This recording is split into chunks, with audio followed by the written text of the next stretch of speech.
O Evangelho de Lucas, capítulo 15, nos apresenta 3 parábolas. A parábola da ovelha perdida, da dracma perdida e do filho Pródigo. Exatamente, o filho pródigo, ou seja, o filho perdido. O que eu acho interessante nessa parábola é que o pastor tinha 100 ovelhas e uma ovelha só se perdeu. E ele foi capaz de atravessar desertos, escalar desfiladeiros e só se conformou no momento em que encontrou essa ovelha perdida. Agora, de 100 ovelhas, você perde uma. Vamos aplicar aqui para os termos percentuais. Se um pastor tinha 100 ovelhas e perde uma ovelha, quanto custa essa ovelha para esse pastor? 1% do seu 1%, rebanho. apenas 1% do seu rebanho. E a senhora, dona de casa, que tinha 10 moedas, 10 dracmas, ela perde uma só moeda e ela é capaz de revirar a casa, varrer, limpar todos os compartimentos até encontrar essa moeda. Quanto custava essa moeda para essa senhora em termos de percentuais? 10%. 10%. E ela fez o que fez. O pai tinha 2 filhos, um se perdeu, né? E o pai ficou aguardando o retorno desse filho durante todos os dias com seu coração cheio de expectativa. E quando esse filho volta para casa, sem formalidade, sem nenhum tipo de cerimônia, ele simplesmente abraça, dispensa qualquer tipo de explicação e oferece uma grande festa, porque esse filho valia para o pai 50%. 50%. Agora, Deus só tinha um filho, Jesus Cristo, descrito na Bíblia como o unigênito de Deus. Quanto Cristo custa para Deus? 100%. E o que Deus fez com Cristo? Deus 100%. Entregou o seu próprio filho, conforme está escrito em João 3,16. Deus amou o mundo de tal maneira. Não existe uma expressão que venha explicar o amor de Deus. O amor de Deus é inexplicável, imensurável, inenarrável, de modo que o autor bíblico colocou lá de tal, porque em nenhum vernáculo, em nenhum idioma, em nenhuma língua e dialeto você encontra uma palavra que expressa a grandeza, a beleza, a magnitude do amor de Deus. Deus amou o mundo de tal maneira que deu o seu Filho unigênito para que todo aquele que nele crê não pereça, mas tenha vida eterna. Ou seja, Deus deu 100%. Sabe por quê?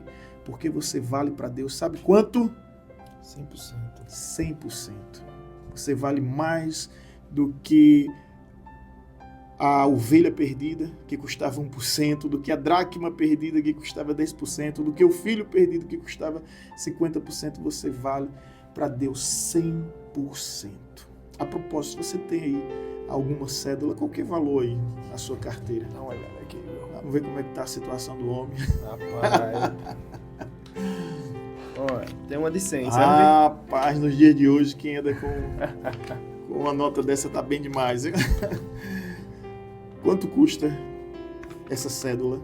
100. R$100. E agora, depois que ela foi toda dobrada, quanto é que ela custa? 100 também. Ok.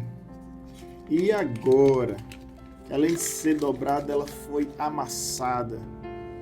Continua valendo 100. Continua valendo 100, ou seja, ela não perde o seu valor, não importa o seu estado. Assim é um ser humano. Ele pode ter sido amassado, esmagado, ele pode ter sido dobrado, né? Ele jamais vai perder o seu valor. Não importa o que a vida fez com ele ou o que ele fez com a vida. Enquanto ele viver, ele vai continuar valendo para Deus 100%. Por isso eu costumo dizer, nós não somos uma obra do acaso. Nós não estamos perdidos no tempo e no espaço. Não somos um acidente da existência.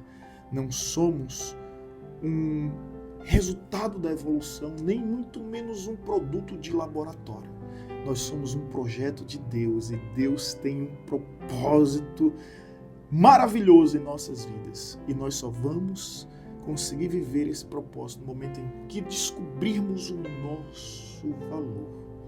Aí sim, vamos viver conforme a vontade do Pai Celestial. E a sua vontade é boa, agradável e perfeita. Portanto, nunca se esqueça que você vale muito para Deus. Você vale 100%. Deus entregou seu único filho, unigênito, mas depois do sacrifício da redenção, que Cristo morreu por nossa justificação e ressuscitou para nossa remissão, ele deixou de ser o unigênito e agora se tornou o primogênito. Unigênito significa o quê? Único. Único. Primogênito significa o quê? Primeiro. E agora Cristo é o primeiro de muitos irmãos, porque ele morreu a nossa morte para que pudéssemos viver a sua vida, e somente dessa forma nós deixamos de ser meras criaturas e nos tornamos filhos legítimos do Deus vivo. Você não é órfão, você não é bastardo, você é filho, portanto, se comporte como filho, porque você também é corredeiro de todas as bênçãos celestiais em Cristo Jesus. Amém. Amém.